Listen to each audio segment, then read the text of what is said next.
Hello everyone, स्वागत है आप सभी का एक बार फिर से हमारी साइंस क्लासेस में। उम्मीद है आप सब अच्छे होंगे और बढ़िया से अपनी तैयारी कर रहे होंगे। आज हम लोग पढ़ने जा रहे हैं इलेक्ट्रिक सर्किट। सबने पढ़ा होगा।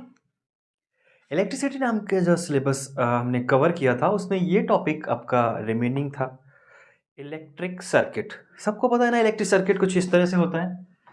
एक रजिस्टर लगा होता है, डिवाइस, या इसकी जगह पे क्या मैं एक बल्ब मान सकते हैं। एक बल्ब लगाओ, बल्ब लगा होगा, इसका मतलब क्या है कि उसमें रेजिस्टेंस होगा, क्योंकि कोई भी बल्ब होगा अगर 220 वोल्ट का बल्ब सप्लाई दे रहा है और कहा गया है कि ये 100 वाट की सप्लाई दे रहा होगा, तो पावर और V यानी कि पोटेंशियल के रेस्पेक्ट में हमने जो जनरल फार्मूले पढ़े हैं पावर के, P equals to V into I और I equals V equals to I R, उन फार्मूलों से हम इसको कैलकुलेट कर लेते हैं। बट आज हम पढ़ने जा रहे हैं इन इलेक्ट्रिक सर्किट एक चोर।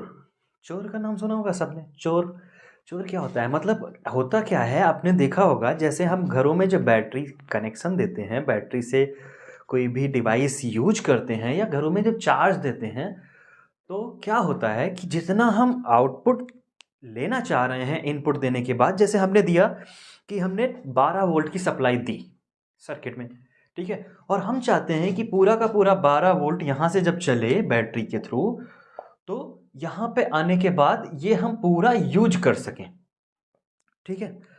बट होता क्या है एक्चुअली, यहाँ पे जो सर्किट में करंट मूव करती है, तो मूव करने से पहले यहाँ पे कुछ मटेरियल चोरी कर लिया जाता है।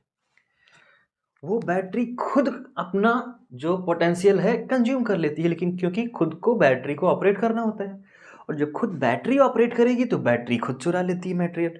और खुद चुराती किसके टर्म्स में है, अब जाहिर सी बात है इलेक्ट्रिक सर्किट में लॉस कौन करता है, रेजिस्टेंस। रेजिस्टेंस यहाँ पे डिवाइस की वजह से कंज्यूम कर रहा था, लेकिन उसकी वजह से तो बल्ब जल रहा था। लेकिन बैटरी क्या करती है, अपने पास कुछ चोरी का सामान रखती है। कौन सा सामान रखा होगा, वो रेजिस्टेंस। उस रेजिस्टेंस को हम स्मॉल आर से रिप्रेजेंट करते हैं और प्रोनाउंस क्या करते हैं, इंटरनल रेजिस्टेंस। क्या बोलते हैं इसको, इंटरनल रेजिस्टेंस। ये रेजिस्टेंस कुछ ऐसा होता है कि जो बैटरी के अंदर ही फिट होता है और बैटरी को अंदर ही अंदर क्या करता रहता है, खाता रहता है। तो अब सवाल आता है कि जो बैटरी के अंदर खा गया उसकी वजह से तो कुछ पोटेंशियल खा रहा होगा ना, और जो पोटेंशियल ये खाएगा V, जो कंज्यूम कर लेगा, उसको बोलते हैं क्या, इंटरनल पोटेंशियल या कंज्यूम्ड पोटेंशियल। इसको लिखते हैं V इक्वल्स टू I और स्मॉल r से, ठीक है ना। अब बात आती है सर्किट में। सर्किट में जो हम यूज कर रहे हैं, जैसे यहाँ बल्ब लगा हुआ है, बल्ब चल रहा है, तो बल्ब की वजह से रेजिस्टेंस होगा, और रेजिस्टेंस की वजह से इसमें जो पोटेंशियल जनरेट होगा, ये पोटेंशियल होगा क्या, आई। और अगर इसमें मान लें कि कैपिटल आर इसका रेजिस्टेंस है, क्योंकि देखो सर्किट एक ही है, वायर एक ही है, तो करंट क्या रहेगा, सेम रहेगा। करंट सेम रहेगा तो वही करंट इसमें और वही करंट इसमें, लेकिन इसको क्या बोलते हैं, इसको बोलते हैं हम टर्मिनल पोटेंशियल। सर्किट में जो हम यूटिलाइज कर रहे हैं अप्लायंसेस के थ्रू, बल्ब के थ्रू या अलग अलग डिवाइसेस के थ्रू, उसकी वजह से जो पोटेंशियल कंज्यूम होता है उसको बोलते हैं हम क्या, टर्मिनल पोटेंशियल। ज़्यादातर अभी हम जो पढ़ रहे थे वो सब टर्मिनल पोटेंशियल के बारे में पढ़ रहे थे। हमने ये मान के चला था कि हमारे पास बैटरी में कोई कंजप्शन नहीं हो रहा है, लेकिन रियलिटी में ऐसा नहीं होता है। रियलिटी में बैटरी खुद चुराती है क्या, पोटेंशियल, जितना हम चार्ज करके देंगे। इसीलिए जब हम देखते हैं कोई सेल रखा है घर में या बैटरी है, कई दिनों तक अगर रखी रहती है तो क्या होती है, ऑटोमेटिकली क्या हो जाती है, वो डिस्चार्ज हो जाती है। क्यों होती है, क्योंकि स्लो मोशन में थोड़ा इंटरनल रेजिस्टेंस उसको क्या कर रहा होता है, खा रहा होता है, ठीक है ना। तो अब हम बात करते हैं कि अच्छा ये तो हो गया खाने वाला पोटेंशियल, ये हो गया पोटेंशियल जो टर्मिनल का था, लेकिन पूरा का पूरा पोटेंशियल किस नाम से जाना जाता है, तो इसके लिए एक टर्म यूज करते हैं, ईएमएफ। इसको बोलते हैं हम क्या, इलेक्ट्रोमोटिव फोर्स। इलेक्ट्रोमोटिव, मोटिव मतलब क्या हो जाता है, इलेक्ट्रॉन को मूव कराने के लिए जो पोटेंशियल रिक्वायरमेंट होता है या फोर्स अप्लाई किया जाता है उसको बोलते हैं हम क्या, इलेक्ट्रोमोटिव फोर्स। अब इसकी अगर हम डिफिनीशन की बात करें तो यहाँ पे मेंशन किया जाता है, जैसे हम इलेक्ट्रिक पोटेंशियल की बात करते हैं तो इलेक्ट्रिक पोटेंशियल एक तरह का यही क्या ईएमएफ होता है। EMF electric potential. अब इलेक्ट्रिक पोटेंशियल की जब हम बात कर रहे थे तो वहां पे हमने क्या बताया था कि जब हम बात करते हैं कोई भी Q charge particle infinite distance से उठा के किसी चार्ज पार्टिकल के पास लाने के लिए या एक पर्टिकुलर यूनिट डिस्टेंस तक लाने के लिए जितना वर्क डन करना होता है वो क्या कहलाता है, पोटेंशियल। याद है ना। ठीक उसी तरह जब हम बात करते हैं यहां से इस डिवाइस में एक कोई क्यू चार्ज ले लें और इस क्यू चार्ज को पूरे सर्किट में घुमा के लाने के लिए, मतलब we will mention in the definition that a positive test charge to move in the complete या whole circuit the work done has to be done, that is termed as EMF. EMF भी वही formula हो जाएगा। EMF के terms में अगर हम बात करेंगे तो ये work done upon charge. Unit की बात करेंगे तो इसकी यूनिट क्या हो जाएगी, वोल्ट। इसकी भी यूनिट वोल्ट होती है। तो अब ईएमएफ क्या निकल के आया है, जो बेसिक यूनिट जो बैटरी की मानी गई थी कि 12 वोल्ट की बैटरी है, 1.5 वोल्ट की बैटरी है, घरों में इन्वर्टर में 12 वोल्ट की या 24 वोल्ट की, 18 वोल्ट की, इस तरह की बैटरीज लगाई जाती हैं। गाड़ियों में, बाइक्स में 6 वोल्ट की बैटरी लगी होती है। घड़ी के जो सेल्स आते हैं इसमें 1.2 वोल्ट की और या 1.5 वोल्ट के सेल्स लगाए जाते हैं। तो इस तरह के अलग अलग बैटरी के कंपोजिशंस देखने को मिलते हैं, लेकिन उनके पास, हर बैटरी के पास ऐसा पॉसिबल ही नहीं है कि कोई ऐसी 100% लीक या use proof battery, full proof battery बनाई जा सके जिसमें कंजप्शन ना हो। तो कंजप्शन हमेशा होता है। तो जब हम बात करते हैं ईएमएफ, तो ईएमएफ एक तरह से क्या है कि जो टोटल सप्लाई दी गई। अब टोटल सप्लाई की अगर हम बात करें तो जो ईएमएफ होता है ये किसके बराबर हो जाएगा, टर्मिनल पोटेंशियल जो डिवाइस के थ्रू था और जो बैटरी ने खाया, जितना खाया और जितना डिवाइस में था, अगर दोनों को जोड़ देंगे तो क्या हो जाएगा, हमारे पास ईएमएफ आ जाएगा। ईएमएफ यानी इलेक्ट्रोमोटिव फोर्स, जो हम बैटरी को नेट सप्लाई दे रहे थे, बैटरी ने जो खाया और जो डिवाइस की तरह यूज हुआ, दोनों को मिलाने के बाद जो बचेगा वही तो था, हमने दिया था, तो वही ईएमएफ हो जाएगा।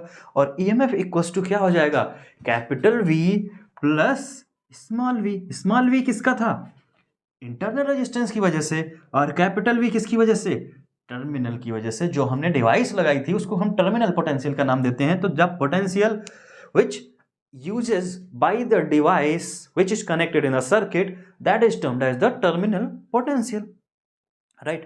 अब टर्मिनल पोटेंशियल और इंटरनल पोटेंशियल की अगर हम फार्मूले की बात करें तो ये हो जाएगा कैपिटल आई और कैपिटल आर प्लस में कैपिटल आई और स्मॉल आर। मतलब क्या, इंटरनल रेजिस्टेंस। यहाँ पे देखना, जब हम ईएमएफ की बात करेंगे तो ईएमएफ हमारा किसके इक्वल हो जाता है, कैपिटल आई को अगर हम कॉमन ले लेंगे तो क्या हो जाएगा, capital R plus small r. Clear. तो ईएमएफ का कैपिटल आर और स्मॉल आर के साथ कुछ इस तरह से रिलेशन आता है। कभी कभी हमसे डायरेक्ट क्वेश्चन पूछा जाता है, what will be the internal resistance. तो इंटरनल रेजिस्टेंस को निकालने के लिए, या internal resistance of the battery, क्यों, क्योंकि बैटरी किसमें, बैटरी में भी इलेक्ट्रोड और मेटल लगे होंगे ना, वो इलेक्ट्रोड्स या बैटरी में जो मेटल कंपोनेंट लगे होंगे इलेक्ट्रोड के फॉर्म में, वो कुछ बैटरी सेल खाते हैं, वही यहाँ पे इंटरनल रेजिस्टेंस के फॉर्म से जाना जाता है। क्योंकि कोई भी मटेरियल होगा तो उसके पास अपनी रेजिस्टिविटी होगी, और रेजिस्टिविटी होगी इसका मतलब उसमें रेजिस्टेंस होगा। ठीक है ना।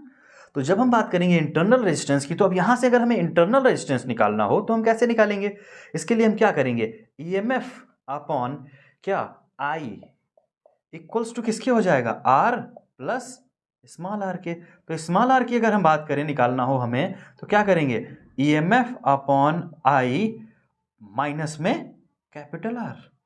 इस तरह से हम इंटरनल रेजिस्टेंस निकाल सकते हैं। या हमें कैपिटल आर निकालना हो तो हम क्या करेंगे, EMF upon I minus small r. तो हम कुछ इस तरह से भी इंटरनल रेजिस्टेंस, ये क्या है, टर्मिनल रेजिस्टेंस या रेजिस्टेंस ऑफ द डिवाइसेस, तो यहां से हम रेजिस्टेंस कैलकुलेट कर सकते हैं। इंटरनल रेजिस्टेंस समझ में आ गया होगा। अब कुछ इनसे रिलेटेड क्वेश्चंस की बात कर लेते हैं। देखते हैं प्रश्न की तरफ। क्वेश्चन दिया गया है आपका, ये एक डिवाइस है, इसमें 2 ओम और 2 ओम के 2 रजिस्टर लगे हुए हैं, एक 4 ओम का फर्दर रजिस्टर लगा हुआ है और यहाँ पे 2 ओम क्या इंटरनल रेजिस्टेंस बैटरी का है जो कुछ इस पैटर्न पे दिया गया है और ईएमएफ दिया गया है कितना 6 वोल्ट। क्वेश्चन पूछा गया है पहले आर इक्विवेलेंट निकालना है कब, जब स्विच ओपन है और स्विच क्लोज है। अब एक बात बताओ, जब स्विच ये ओपन है, अभी प्रेजेंट टाइम में क्या है ओपन है, तो स्विच जब ओपन होगा तो क्या इंटरनल रेजिस्टेंस ये सर्किट में पार्टिसिपेट कर पाएगा, नहीं कर पाएगा। यानी ये और ये सिर्फ यही दोनों क्या हैं सर्किट में इक्विवेलेंट रेजिस्टेंस बना रहे होंगे। अब यहाँ पे एक केस और है, जब यहाँ पे सर्किट कनेक्टेड नहीं होगी तो इसमें करंट भी तो नहीं जाएगी पर इक्विवेलेंट रेजिस्टेंस होगा।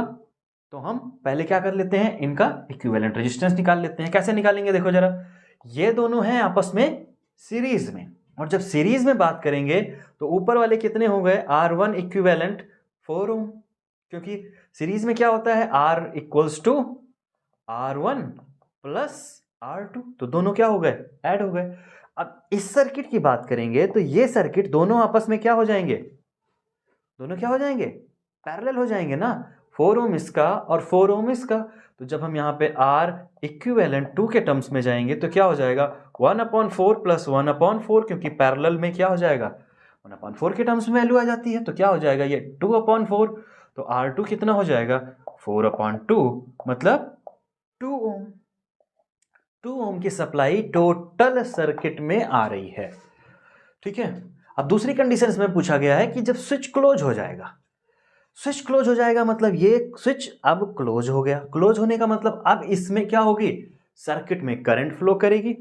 अब करंट फ्लो करेगी तो करंट अभी हमें पता नहीं है, करंट पूछा गया है, करंट क्या है करंट इन सर्किट, तो सर्किट में हमें करंट निकालना है और हमारे पास टर्मिनल पोटेंशियल निकालना है, क्या वी टर्मिनल। तो अब टर्मिनल पोटेंशियल निकालने के लिए हम क्या करेंगे, पहले इसको हम कैलकुलेट कर लेंगे किसमें इक्विवेलेंट रेजिस्टेंस पे। तो हमारे पास इन दोनों का इक्विवेलेंट रेजिस्टेंस कितना आ चुका है 2 ओम, और 2 ओम यहाँ पे भी है, दिख रहा है ना सबको, 2 ओम इंटरनल रेजिस्टेंस भी है। और जब सर्किट क्लोज होगा तो ये करंट ऐसे जाएगी और नेट करंट वापस आएगी। 2 ओम नेट था और 2 ओम प्लस 2 ओम, ये चीज 2 ओम समझ में आ रही है ना, इसका इक्विवेलेंट है, मतलब इन दोनों का एक ही वायर में वर्क कर रहा है। इसीलिए जब करंट यहाँ पे जाएगी तो हम एक ही वायर मेजर कर रहे हैं कि यहाँ पे 2 ही ओम है नेट, तो 2 ओम नेट लग रहा है, यानी कि इन तीनों को मिला के, तो इन तीनों की वजह से एक ही करंट जाएगी और पूरे सर्किट में एक ही करंट फ्लो करेगी। तो जो कैपिटल आर है प्लस स्मॉल आर है, ये दोनों आपस में क्या हो जाएंगे ऐड हो जाएंगे। तो आर इक्विवेलेंट जो नेट आएगा कब, जब स्विच क्लोज होगा यानी डिवाइस कनेक्टेड होगी, उस केस में आर इक्विवेलेंट कितना हो जाएगा 2 + 2 मतलब 4 ओम। 4 ओम का क्या हो जाएगा यहाँ पे नेट इक्विवेलेंट रेजिस्टेंस। अब यहाँ पे पूछा गया है कि अगर हम बात करें इसमें तो करंट कितनी हो जाएगी, करंट टोटल 4 ओम की सप्लाई है, 4 ओम में करंट जा रही है आई, तो फार्मूला क्या हो जाएगा V EMF इक्वल्स टू क्या हो जाएगा EMF equals to I into R equivalent. अब EMF कितना दिया गया है 6 वोल्ट, तो ये हो जाएगा 6 वोल्ट, और I कितना है यही तो निकालना है, और रेजिस्टेंस इक्विवेलेंट कितना आया है 4 ओम, तो यहाँ पे लिख देंगे इसको 4 ओम। तो I कितना हो गया हमारे पास 1.5 एम्पियर, 1.5 एम्पियर की ये है करंट जो यहाँ पे जा रही है, ठीक है।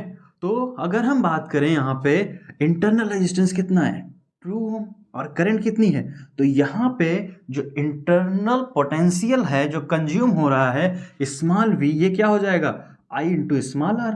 I कितना आया है 1.5 इंटू 2 ओम, मतलब 3 वोल्ट, 3 वोल्ट की कंजप्शन खुद कर रहा है कौन इंटरनल रेजिस्टेंस। हालांकि इतना ज़्यादा होता नहीं है कंजप्शन, कम होता है, बट क्वेश्चन है तो वैल्यू जो दी गई है उसके हिसाब से इसको कैलकुलेट कर लेंगे, ठीक है ना।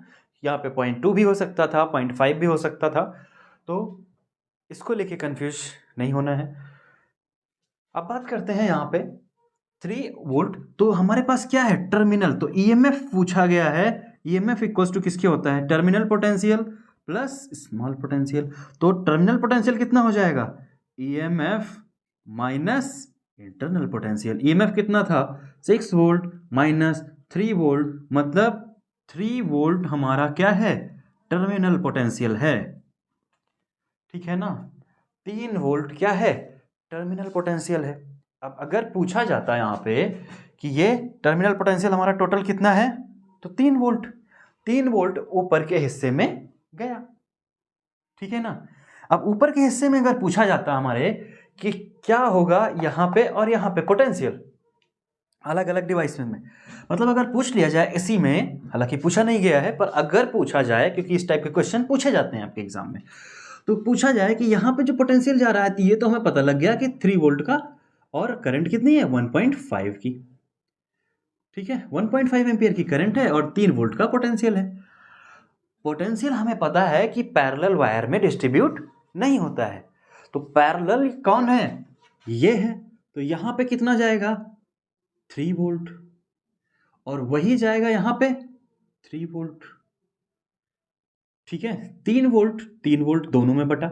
अब लेकिन 4 ओम में कितना गया, 3 वोल्ट। ये तो क्लियर है, साफ साफ दिख रहा है कि पोटेंशियल किसमें, 4 ओम में कितना गया, 3 वोल्ट का पोटेंशियल गया। ये डिस्ट्रीब्यूशन नहीं होगा, पैरेलल वायर में सेम पोटेंशियल जाता है। इसीलिए हाउस होल्ड सर्किट में, घरों में जब हम सर्किट को यूज करते हैं तो हम कैसे डिवाइसेस अरेंज करते हैं, पैरेलल, ताकि पोटेंशियल सब में सेम डिस्ट्रीब्यूट हो, नुकसान ना हो।